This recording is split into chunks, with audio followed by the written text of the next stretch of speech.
We are delighted to welcome you to this session of the 15th Jaipur Literature Festival, protected by Dettol, Banega Swast, India. It is our pleasure to present today Rockabye Baby, The Mysteries of Mothering, Himani Dalmia, Neha Bhatt, and Durga Shakti Nagpal in conversation with Supriya Dravid. A session that looks at various aspects of motherhood and parenting, as well as the balancing act between the pulls and pressures of differing sets of duties and priorities.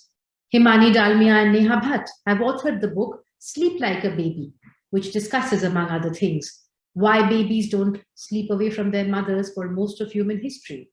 Author and civil servant Durga Shakti Nagpal's book, Grow Your Baby, Not Your Weight, is a memoir of pregnancy, birthing, and everything in between. In conversation with journalist and author Supriya Dravid, they discuss their experiences and learnings on the mysteries of parenting. Himani Dalmia is co-author of Sleeping Like a Baby, The Art of Science of Gentle Baby Sleep, published by Penguin Random House. She's an Australian certified infant and child sleep specialist and co-founder of the support group Gentle Baby Sleep India. Her first book, a best-selling and critically acclaimed novel titled Life is Perfect, was published in 2009. A children's picture book by her is currently under publication by HarperCollins India. Himani graduated with honors in English from St. Stephen's College, Delhi University, and holds a master's degree in South Asian literature from the University of Oxford. Neha Bhatt has been a journalist for 16 years and reports on current affairs, health and human rights for international publications such as The Guardian, The Globe and The Mail, the British Medical Journal, among many others. She has won multiple awards for her features on women's rights and mental health for Outlook magazine, where she worked for a long time. Bhatt is an advocate for conscious parenting and co-founder of the pioneering Facebook support network, Gentle Baby Sleep India. Sleeping Like a Baby, co-authored with Himani Dalmia, is her first book. Durga Shakti Nagpal is a celebrated IAS officer belonging to the Uttar Pradesh cadre, known for spearheading the largest crackdown against the notorious sand mafia of the Noida region. She's the youngest person to be awarded the Woman of the Year award by the Economic Times and is a motivational speaker, frequently invited by the TED portal. Apart from her professional career, she engages in philanthropic activities and is a literature, poetry, and fitness enthusiast. Supriya Dravid is the editor-in-chief of AGO Lux, a luxury e-commerce portal by the Reliance Group. She's the former editor-in-chief of Elle India. Her novel, A Cool Dark Place, was published by Penguin Random House. If you wish to participate in the session, you can certainly do so by sending us your questions or comments by typing them in the comment section. Do follow us on our social media handles to get notifications on the upcoming sessions. Please tweet using Jaipur Literature Festival 2022 and tag us at Jaipur Litfest. Ladies and gentlemen, I give you Rockabye Baby, The Mysteries of Mothering, Himani Dalmia, Neha Bhatt, and Durga Shakti Nagpal in conversation with Supriya Dravid. Thank you so much for joining us for this wonderful session. I'm a mother myself, so it excites me to talk to fellow moms. My first question, I'm going to open up to Himani, Neha, and Durga. You know, I felt that when I had my children, and I felt I was a newborn mother. So how has motherhood changed, all three of you? Let's start with you, Durga, and then we'll go on to Neha and Himani. A very good afternoon to everybody, and thank you for having me here today. I think motherhood has made me a different human being in terms of amplifying my energies. I feel more powerful, more energetic, more positive. And having said that, I feel I've become more focused and disciplined because there's a lot more to do now, all of a sudden. And then when you have a second child, then probably there is no list at all because you don't know where it starts and where it ends. So it's made me more focused. I've learned to prioritize my things better. And of course, it's made me more compassionate and sensitive to the common people, to people, to my friends, to people whom I don't even know. It's made me more compassionate and sensitive towards them. There's also a great amount of focus, right? You have a certain amount of time to accomplish what you want to do. You're on to the next before you know it. I think that's how driven we all are, I think, in many ways. Himani, what about you?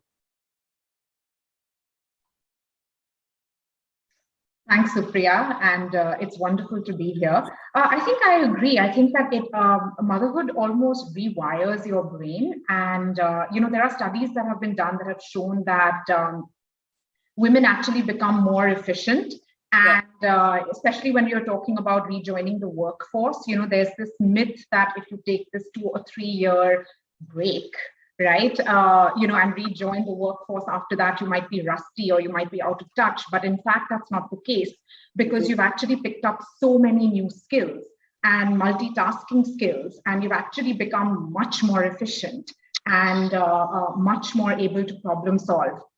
And I can see that. I think that a lot of my faculties have actually become much sharper. My problem-solving abilities, multitasking, intuition, empathy, of course, organizational abilities. And I think that motherhood has actually made me discover. I think motherhood kind of puts you back in touch with your own childhood and with your inner self in a completely new way. And I think especially when you're talking about something like gentle parenting, where you're trying to take a gentle and respectful approach to your child and to mothering, you really do need to get in touch with your inner child and your inner demons and work through those as well.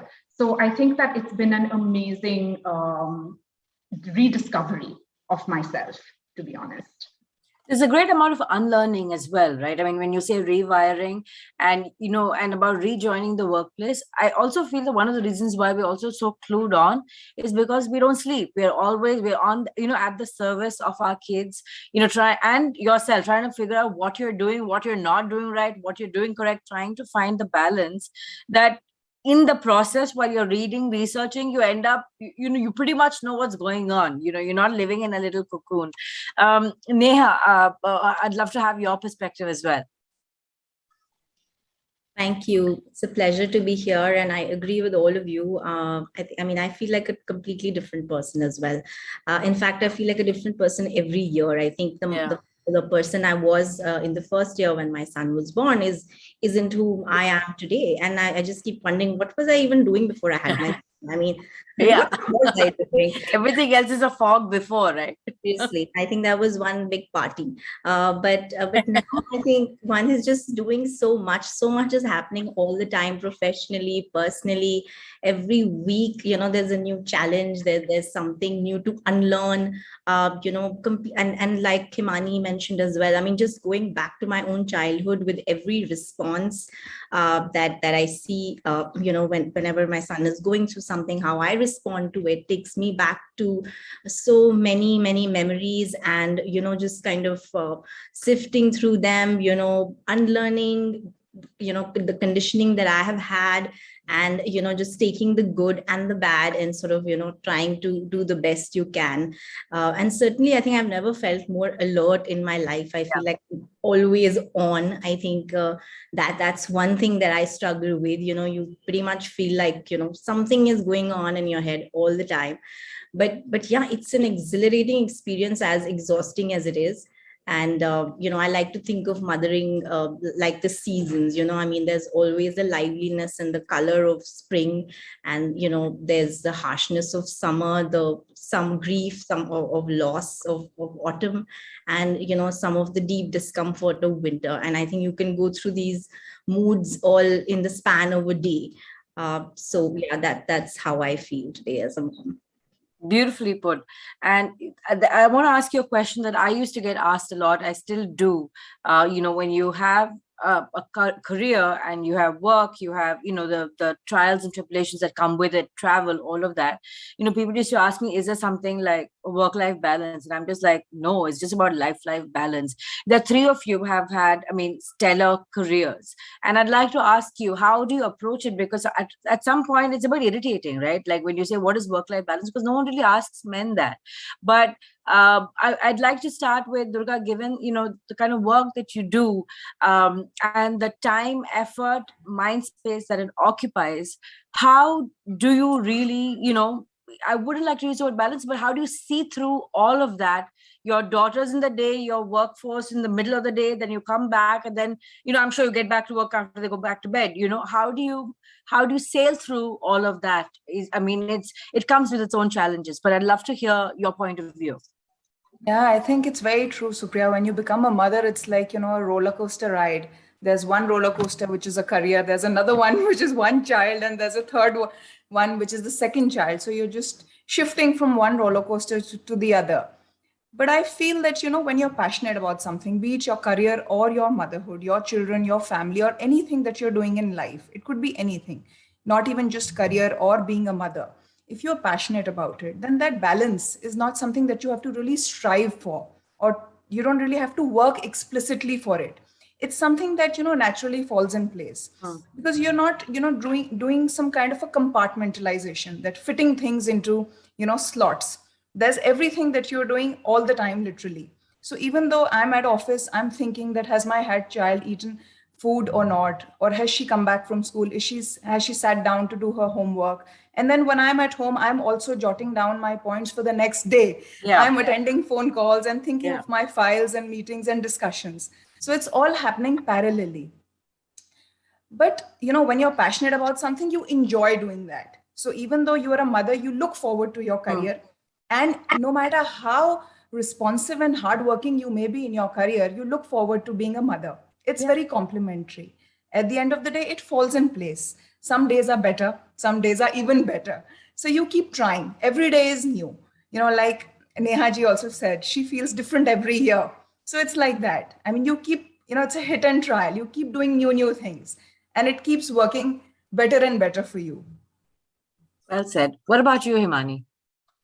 I mean, you're working on a children's book. I'm sure it's a handful. I mean, trying to sail through that, get your creative juices going, and then, and then managing kids at the end, after that. So how do you sail through it all? Yeah, I'm not going to lie. It's very hard.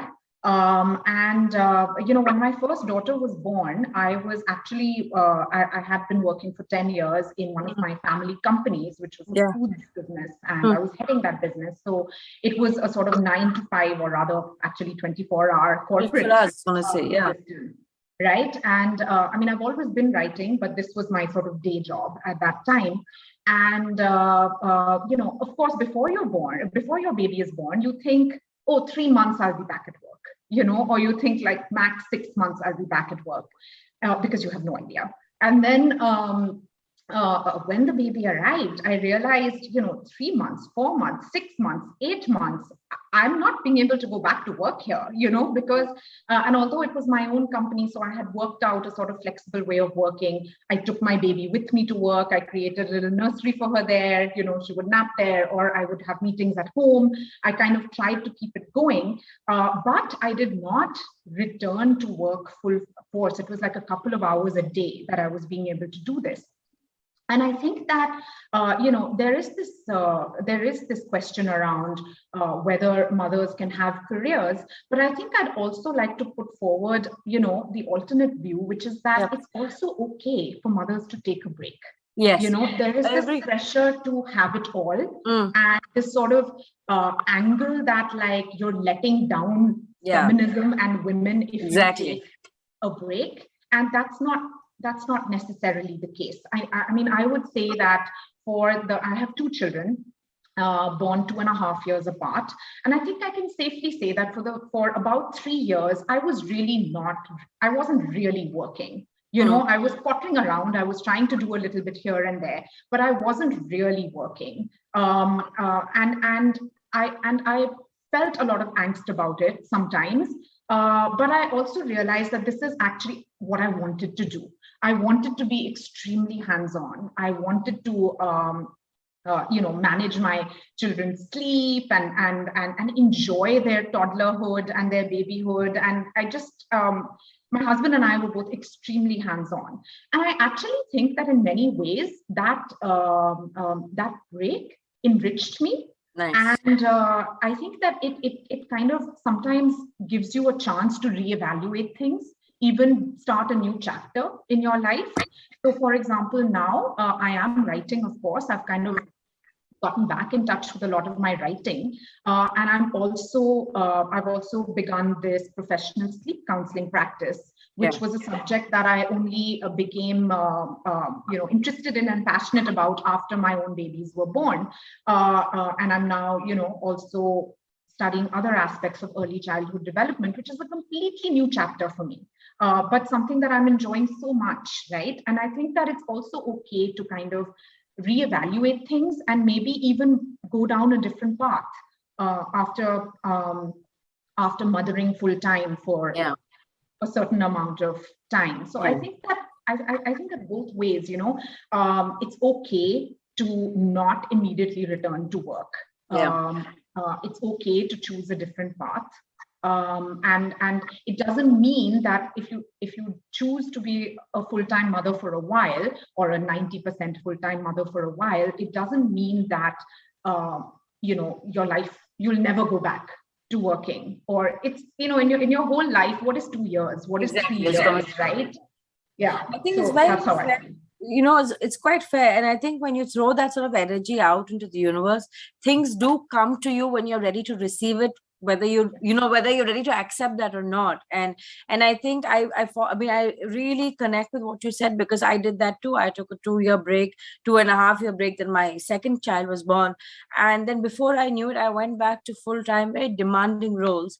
But I got that, 3 years to be with my kids in whatever capacity, and then you throw those darts into the universe, and things come to you, and you're ready, and you don't realize that how ready you actually are to actually get back into it. Neha, what about you? I mean, tell me a little bit about your journey in this. Yeah, I had a similar plan as Himani did. I was planning to go back to work in 3 months, and I did, in fact, go back for a couple of weeks. And I used to work at Outlook magazine at that time. Yeah. I would leave my baby, and either my husband would be there, or my mother, or the nanny. But then very soon I realized that I was not happy doing this, and this is not what I wanted. I didn't want to give up my work, but I didn't want to not be the primary caregiver for my child either. So it was a difficult decision, but I think it also happened so organically that I didn't really feel a sense of grief or loss around it, because as Durga ji says, if it comes from within, you don't really you Exactly. feel happy about it. And yes, I realigned my work, and I had been part of newsrooms for, at that time, about 10 years. So I had a pretty decent network. I knew people in the industry, and I got enough work to be able to be a freelance writer from home. And I also shifted my beats a little bit. So I was a full-time features reporter, writing on different issues. I shifted to, writing more about books and other subjects, which, I could do from home, which didn't require me to go out reporting very often. And then as my son grew, my career also changed organically. I was able to, just move back into reporting. And now, of course, I do a lot of different beats, and, I am a full-time reporting journalist. So it's fantastic. I've, found new markets. I write mostly for foreign publications. And, it's been an amazing ride through the years that I've been a mom. I think my career has never been better in terms of my own job, satisfaction. So, and it's all happened organically. I've been able to be the mother and the parent I wanted. And of course, having a support system is essential to it. I mean, I couldn't have done this if had my husband not been a very, very involved parent, so even having to travel and things like that was never a problem. So yeah, I think I'm very lucky to be a journalist and a writer, so I can, work from home, and, things are in my control. Timings are flexible. I can work late into the night if I say need to take a couple of hours off in the day.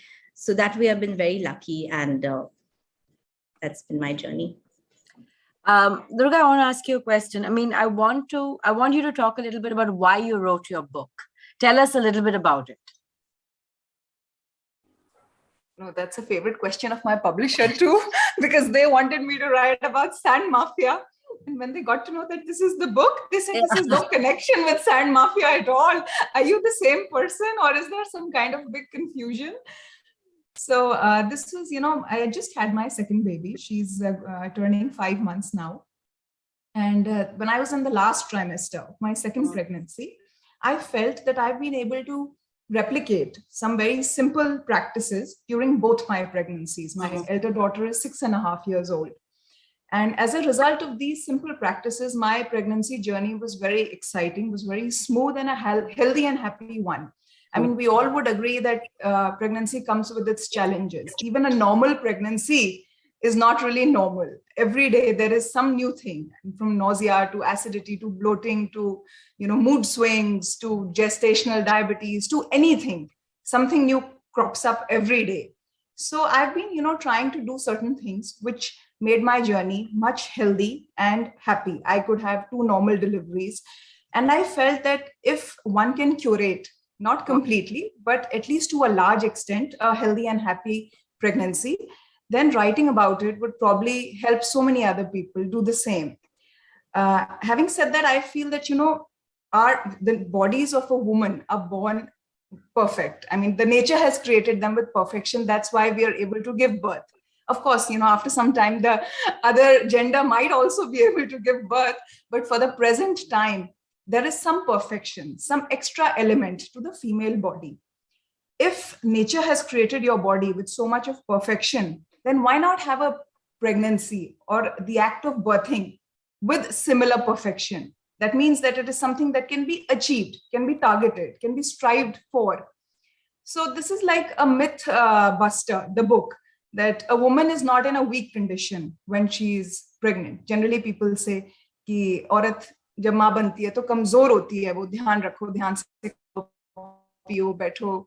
I feel a pregnant woman is a powerhouse. Yeah. There are so many things that I've done during my pregnancy, such difficult yogic asanas, which I would have not been able to do at all while I was, in my normal phase of life. So I feel that a pregnant woman can do many different new kinds of things, which would be beneficial not only for her, but for her child as well. And of course, the happiness quotient of the family also gets increased when the expecting mother is happy. That's how I decided to write about the book. Wonderful. Because I feel like there are snippets from real life from your life that we can all adapt to our own. It seemed very simplistic, and you've broken it down in a manner that's easily adaptable, I think. So that I thought that was quite an interesting aspect. Himani and Neha, I want to talk about your book, but most importantly, what is sleep training? How important is it? And tell me a little bit about what compelled you to write the book.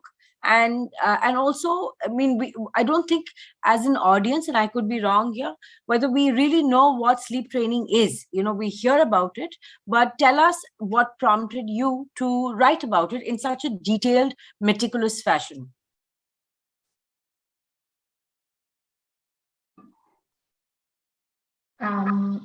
Okay, so, maybe I could give you a little history to the book, and perhaps Neha could speak a little bit about the sleep training aspect, or add to the history as well.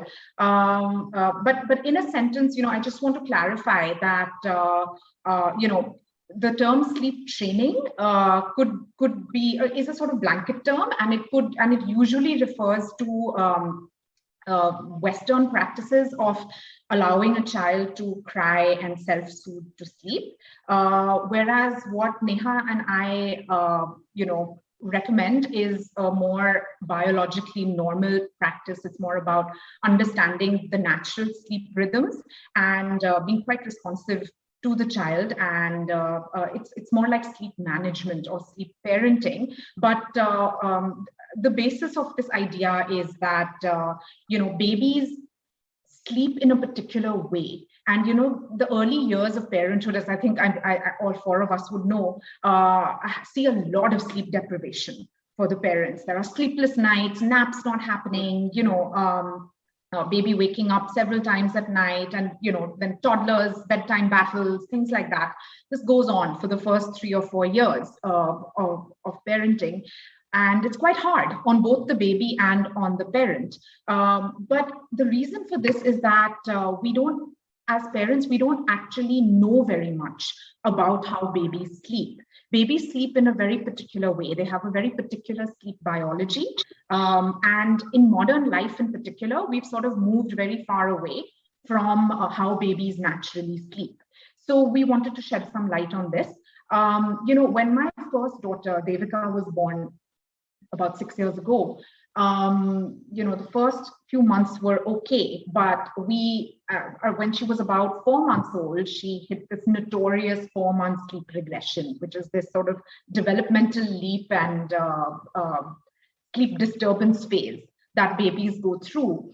And at that point, several things happened. I read my first baby sleep book, a Western one. I reconnected with Neha. Neha and I are actually former schoolmates, classmates, and we sort of reconnected after motherhood and discovered that we have a similar passion for baby sleep. She and I co-founded a Facebook group called Gentle Baby Sleep India at that time. That group now has about 55,000 members. It's a very active group. It's the only group of its kind really on baby sleep. And so 6 years ago, we started this group and we've sort of nurtured it. And then, about 2 years ago, she and I both being writers, we just felt that all of this research that we've done and all of this experience that we now have supporting thousands of babies should be encapsulated somewhere. So it was very organic that, us both being writers, we just felt that this is a book. And in fact, globally, there are thousands of baby sleep books. And baby sleep is a huge industry, in fact, right? But again, veered towards that sleep training thing. Whereas in academic circles and where anthropology is concerned or biology is concerned or psychology, things are moving in a different direction. So things are moving away from sleep training and more biologically normal patterns, which is what our research had shown us, and our own experience with our babies, as well as the thousands of babies we had supported, had shown us. And we felt that this book needed to be written. And so that's it. The rest, as they say, is history. Neha, your points of view? Yeah, I think one of the things that was pretty alarming to both Himani and I, after our own kids kind of settled into very, age-appropriate teens, our days were pretty drama-free, it was a very predictable pattern of sleep. And I think that really fed into both our careers and our personal lives, because we were able to have enough time to ourselves to recharge and just to be better parents the next day. And what we realized in our conversations with other parents was that, every single parent was struggling with their child's sleep. So every parent I spoke to who had a child, say under 3 or 4 years, their biggest grouse would be that a child just hates sleeping. And we were wondering, why this is such a deep issue, because our children, just somehow just seem to sleep pretty well. And then when we started doing research, we realized that in fact, Indian children in particular are one of the most sleep deprived in the world. On average, an Indian child would clock roughly 8 hours of sleep a night, which is actually how much an adult and you add the pandemic to it, and all our schedules have gone out of whack for the past 2 years. And we've been the country that's been the last to open up schools. Really. And if you look at it, it's really a public health issue, because, it's just that kids don't sleep enough. It's also the kind of behavioral issues that start to crop up around the age of 4 and 5, hyperactivity, ADHD and things like that. And, psychiatrists, psychologists are beginning to, say that sleep deprivation could be one of the reasons that's contributing to, too many meltdowns and generally cognitive abilities kind of, or dropping. And, in our book, we basically try to provide answers to this broken system that, really puts tremendous pressure and stress on mothers and caregivers to conform to certain unrealistic standards, that, by 1 year, your child should be sleeping through the night. By, maybe 18 months, your child should be sleeping in a separate room. And, these are things that are not biologically normal. And when you force something on a child, when you force independence on a child, it actually comes to bite you, back in the ass at a later stage. So, we are basically, with the book, we want to demystify these myths and provide a way for parents to actually look at parenting in a positive way through the lens of sleep. I'm actually going to move to audience questions, and there are quite a few that have come in. This is a question for Durga from Girish, and the question is, what advice would you give to a new mother who's not able to manage her time between her commitment both at home and work? Girish, thank you for that question. I feel that, the most difficult thing in the entire world, I mean, there may be very, very difficult things, building a huge skyscraper building or building a huge airplane, talking about invention, innovation. There may be very difficult and challenging things. But at the personal level, at the human level, the most difficult thing in the world is to become a mother. If somebody gets to become a mother, she is doing the most difficult thing in the world. I'm repeating it because, I'm imagining how difficult it is for a mother to do everything suddenly, which nobody else can do in her place. It's only a mother who can feed the baby. It's only a mother who can provide that nutrition to the baby, at least for the first, few months, till the time that the baby is latched onto the mother. After that, also, as the baby, as the child grows, there is no substitute to the mother. Having said that, if you've become a mother, you are not able to manage your career, there is too much for you to handle, it's still okay, because you are doing, again, I'm saying, you're doing the most difficult thing already in the world. So if you're not able to do slightly easier things, it's okay. I mean, you've already won the war. And it all settles eventually. As your child grows, you'll have more time for yourself, for your career, for things that you like to do. So everything falls in place. It's most important that you should not worry that I'm not able to handle, because if you start worrying, then that somehow gets reflected everywhere. Of course, it will spoil your own mood, your day, you will feel uncomfortable, and then it will show on your child as well. So it's important that you should not worry. You should tell yourself that, hey, I'm already doing something that nobody else can do in my place. So even if I'm not able to handle my career for, let's say, a bit, it's okay. I will eventually be able to, because I'm doing so much of multitasking already. So this in any way is going to eventually help me somewhere down the line to become a better professional. I mean, if you become a good mother, it's short guarantee that you will definitely become a better professional, a better human being. Well said. There's another question here from Priya to, I think, all of you, and perhaps Himani, Neha, you'd like to take a crack at it. How has motherhood transformed in the last decade in India?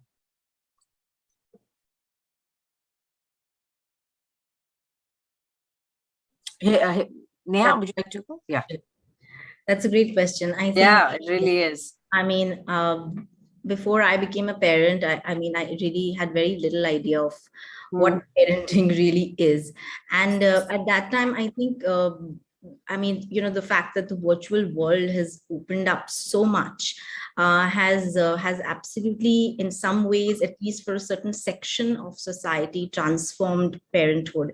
I think I'm a child of that school of parenting, which has relied hugely on the virtual village. I can't imagine this happening 10 years ago when there were still physical pockets of mothers, parents kind of meeting, networking, etc.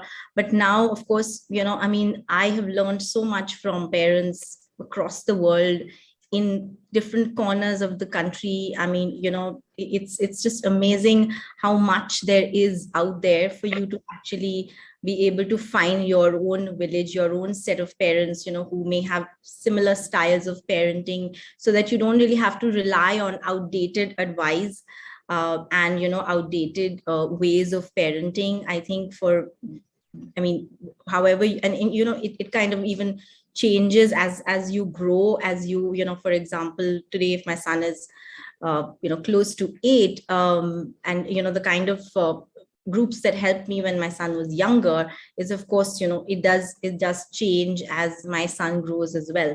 So I think it's just a lot more dynamic. I think parenting in today's age is just so much more dynamic and so much more lively. Takes a village, no? At the end of the day, whether it's a village, comprising social media or the just plain old internet, I think it really takes a community to help us know what we're doing right or wrong. There's a question here for you, Himani, in particular. How can a mother and the new baby get into a good sleeping habit? Okay, yeah. well, honestly, that question is answered most thoroughly in our book. But because so much depends on the age, right? But if we're talking about a newborn in particular, or a very young baby or an infant, I think it's really important to understand some really basic concepts. So for example, overtiredness, right? So there may be, so I'll just maybe hit on 2 or 3 different ideas just to kind of give a sense of the direction in which we need to think. So overtiredness is one. Now, there is a myth that says that you should keep your child awake in order for your child to sleep well. Like, don't let your child sleep during the day so that your child sleeps better at night. But this is a myth with a capital M, because babies actually need to be very well rested at periodic intervals in order to sleep well. And the reason behind this is that everyone has a capacity to stay awake for a certain amount of time. And for babies, that can be very short. It can be 40 minutes for a newborn. It can be 2 hours for a 6-month-old. And, there are similar recommendations for every age. You can observe it with your own baby as well, because they show you early sleep cues. But after that point, so if you have a 6-month-old and your baby's wake window is about 2 hours, after you cross 2 hours, the body produces a stress hormone called cortisol, right? So, and that cortisol acts almost like caffeine. It's like having a cup of coffee and then trying to sleep. So it actually jerks you awake, and that cortisol remains in your body at night as well. So if the baby is not napping at periodic intervals during the day, and there are age-appropriate routines that we actually talk about in our book, and also on our Facebook group, Gentle Baby Sleep India, your baby's body is going to keep producing cortisol, right? And then that is going to lead to a lot of sleep resistance, a lot of sleep disturbance, and the nights are going to be bad. So it's important to understand overtiredness and helping your baby sleep at periodic intervals. Do not let your baby sleep when the baby is tired, because that does not happen. Your baby is not going to just fall asleep when she's tired on her own. She's going to actually keep going like a little Energizer bunny and get overtired, right? And then things are going to be hard for the baby and for you. And the second important thing to understand is that babies in the first year need a lot of physical contact with the parent. So, we do talk about things like skin to skin in the early weeks, but I think that one needs to understand that at a larger level. Human babies are actually born very early in the gestation process. So research theorizes that in order for a human baby to be, at the same level of maturity and development as other mammal babies, a human pregnancy would actually need to be 18 to 21 months long versus the current 9 months. And there's a whole reason to that, but I won't get into that right now. So what this means is that for almost the entire first year, our babies are not even ready to be out of the womb as yet. So they need womb-like care. And that comes from physical contact. And they're particularly vulnerable when they're sleeping. They have a survival instinct that makes them wake up if they sense separation from their caregiver. So hold your baby. When your baby is sleeping, hold your baby. Keep your baby with you. So during the day, many babies need to be held when they're napping, or you can baby wear them, meaning wear them in a sling or a carrier, or just hold them, right? At night, bed share with them. If persevere with breastfeeding, because that can help a lot. And so if possible, nurse your baby as much as possible. So all of this really, really helps your baby sleep and hence not get overtired, not take those short naps where the second you put them down, they wake up, right? Which also leads to overtiredness. So, so following an age-appropriate routine, knowing the wake windows for your baby's current age, and helping your baby to actually take restorative naps, and giving a lot of physical contact for both naps and night sleep, that's sort of at a very basic level what can help. Yeah. My final question to all of you before we wrap up the session. There's a question from Kashish who asks, How dire is the need for it to be about parenthood and not motherhood only? Shall we start with you, Durga? It's Kashish, right? Yes. Okay. So Kashish, it's very individual. I mean, for several families where, like, Neha used the word involved parenting. So there it's synonymous. Motherhood and parenting, there is no difference. I mean, it's because mother is a primary caregiver. So that's why the motherhood term is used more often. Yes. But yes, there are also families where the larger burden is on the mother. And if the mother and the child can get more affection, more time from other family members, it would not only ease out the burden of the mother, but it would also give a wholesome development to the child. The child would get a wider horizon, a different interaction with the father, with an older sibling in the family, with grandparents, nana nanis, dada dadis, or with relatives. It makes a huge difference in the overall development of the child, especially at such an initial stage when everything is shaping up inside the baby's brain.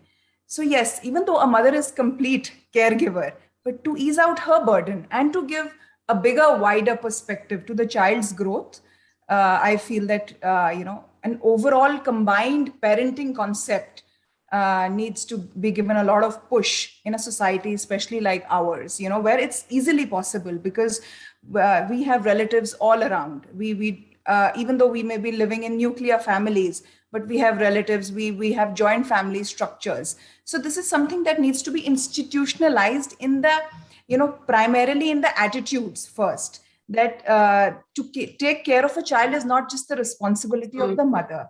It like the phrase was used that it takes a village to raise a child.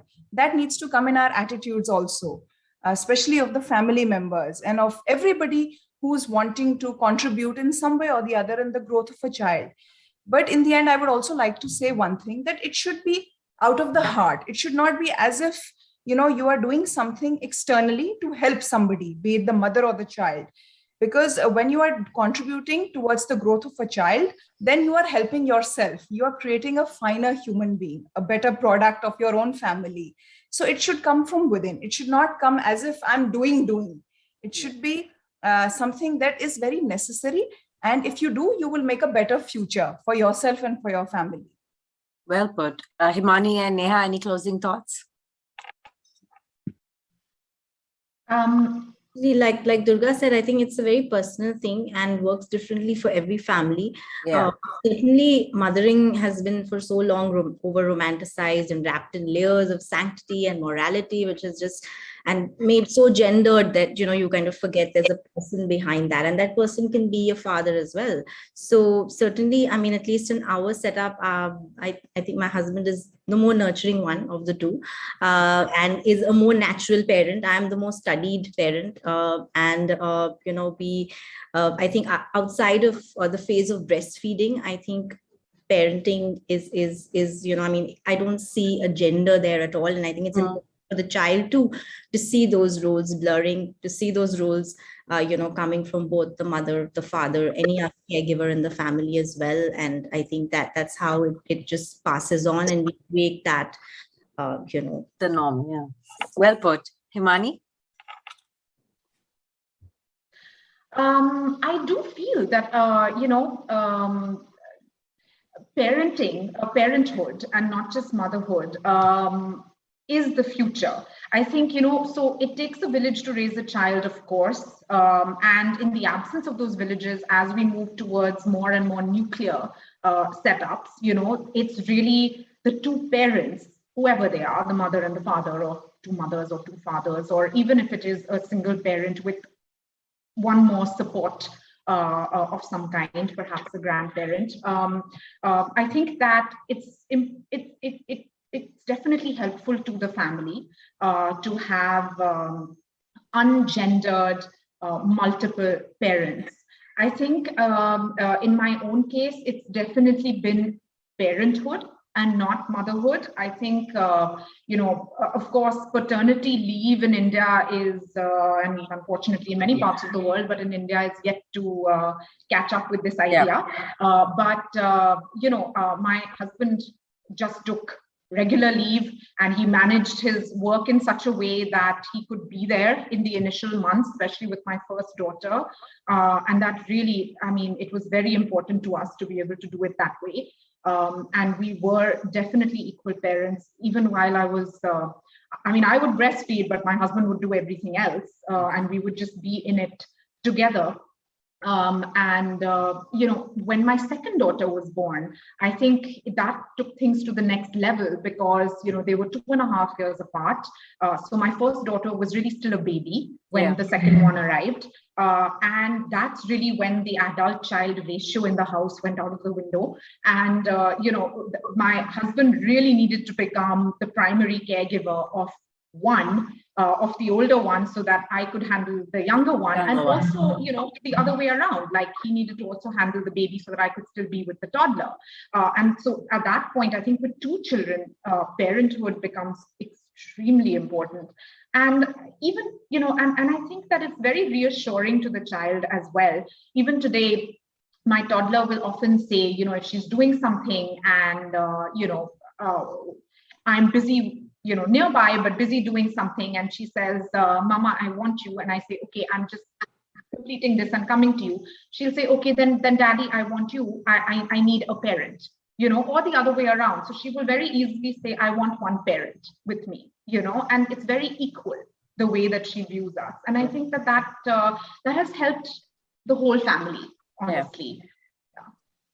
Thank you so much, Himani, Neha, Durga. This has been a very, very enlightening session. Thank you so much for, telling us how it's done, what we need to do, what we need to unlearn through the process. Thank you so much. Thank you. Thank you so much. Thank you. It was a wonderful session. Thank you. Over to you. Thank you, Himani Dalmia, Neha Bhatt, Durga Shakti Nagpal, and Supriya Dravid for sharing with us the secrets of parenting in this fascinating session. And thank you all for watching and being such a great audience. Please stay logged on and continue to watch us. And with us, the series of exciting sessions featuring a stellar list of speakers who have been specially curated for you. Our sessions are ongoing across all 3 of our venues, the Front Lawn, Bank of Baroda Mughal Tent, and Darbar Hall.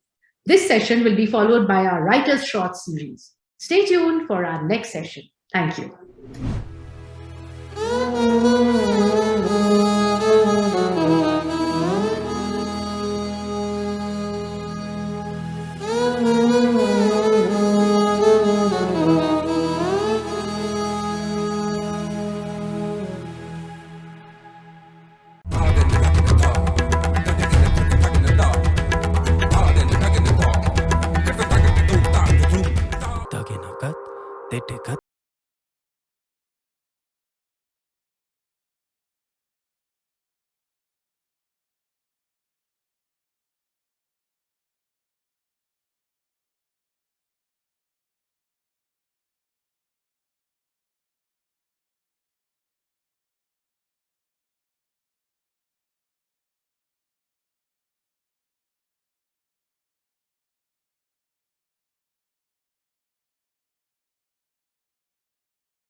I will say this, there is a reason that the Jaipur Literature Festival is called the greatest literary event on the planet.